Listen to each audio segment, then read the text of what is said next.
we were just hearing it's an aggravating system, you know, as a nurse, if you get married, your name changes, to get your name changed, and, you know, just basic stuff. And so, I did this bill, professional licensing form, it's House Bill 579. And just little things like if you gotta present a transcript to a state agency, the Board of Regents, and technical colleges, they're gonna, help facilitate that rather than have the working person have to, you know, do all this headache with state government. We're gonna make it more customer friendly, more user friendly, bring it from the 1980s up to, you know, 2025 in the way of common sense and efficiency and things like that. The governor's office, Secretary of State's office, you know, field hearings from House and Senate contributed to that bill, and I was proud to get that.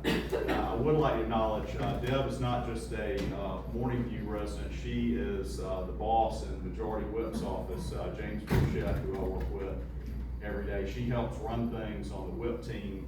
We're the ones, you know, making sure that there's something on the calendar for the bills that are getting called, and that people will know who to go to if they need to get a bill explained. And we have a Whip meeting every morning where people can ask questions from bill sponsors and things like that. So Deb keeps things running right. If she went to Washington, I'm sure she would straight Washington. You know, but we're fortunate to have her here in Georgia, and it's great to see a great group from Morning View. Sue and I split Morning View. It's one of the biggest neighborhoods in the area, and we're proud to represent that. I represent Duluth, Swanee, and Sugar Hill. So those are the main things. Next year, I want to try to get an anti-cartel law passed. You know, one of the principles in judiciary non-civil is don't be bringing stuff that's already in law. So, we've done a lot with gangs, we've done a lot with drug dealers, we've done a lot with human trafficking, but those cartels are out there doing some funky stuff. We're kind of the front lines here in Gwinnett and anywhere along the interstate in Atlanta. So making sure those cartels know, you know, don't come to Georgia. We're blessed to be a transportation hub. We're always going to get bad guys coming to Georgia through being a transportation hub, and letting them know, you know, don't come here because you're going to have the police interrupting your cartel activities. Something I'd like to work on next year. Also, homeownership. You know, making sure that the American dream is in reach. We've got a lot of seniors who want to sell their house and downsize, but they kind of feel stuck. You know, if I sell my house, I can make some money, but I can't find anywhere in the area to replace that house with. And then, you know, first-time home buyers, middle-income home buyers. You know, we've been fighting inflation, interest rates, national trends, and stuff like that. So finding ways to promote home ownership here in Georgia. What I learned is sometimes it's not a bill.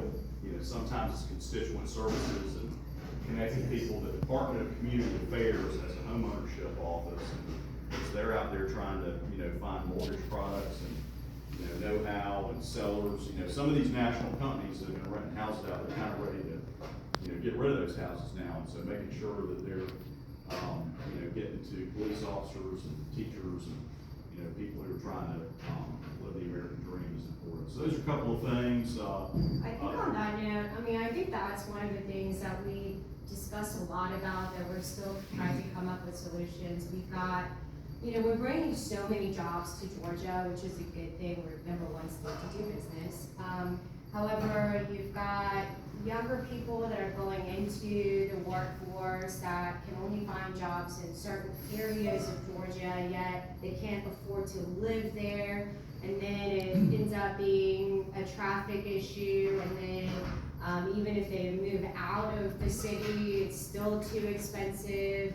And so we're really, there are different, I think, study groups and committees and things, but we're really trying to see what that solution is, because we want to make sure that we have good workforce, and we have a workforce problem too. So we want to keep the people to work and keep the businesses here, but we also want to make sure that they have a place to live, and they, you know, I think the trend I've heard is changing, where the younger people now don't feel like owning a home is like the key to success and whatnot, you know, and so they're just very transient.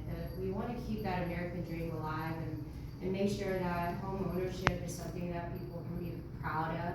I certainly was very proud when I worked hard and saved money and bought my first house. So it's I want to make sure that we keep that, and we keep the culture here in Georgia.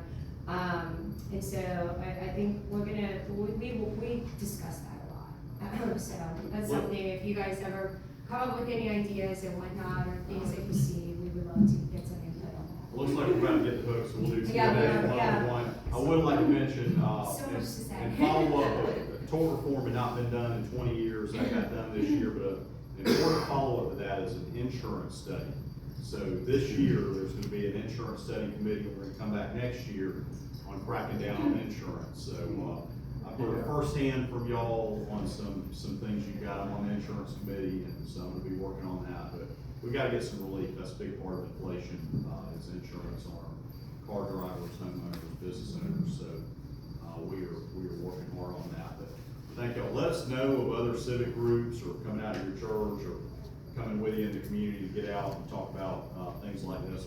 Sue and I want to be accessible. We appreciate your time this morning, but we appreciate you sending us there. I also have the governor coming, we're doing a fundraiser, and I think that next week or the week after, I'll send that information out if you guys ever, governor doesn't come down over this way much, but when he does, if you guys wanna see him, please be my guest and come to it, so I'll go and send out that information as well. If you guys ever wanna see any type of bill signings and whatnot, he does it around the state, he does some at the Capitol, so, feel free to reach out and anybody can come and watch that as well. He did one that you sponsored.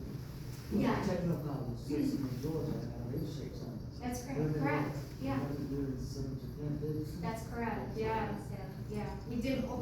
I did some workforce, bills as well for the technical college system, so kids that drop out of high school, they get a second chance, and they're able to go to technical schools and get their high school diploma and certificates and stuff, so we got that both sides, so, yeah. But, so much to say, but there's, yeah. If you guys have any questions, feel free to reach out, obviously, always. Thank y'all. Well, thank for you. having me.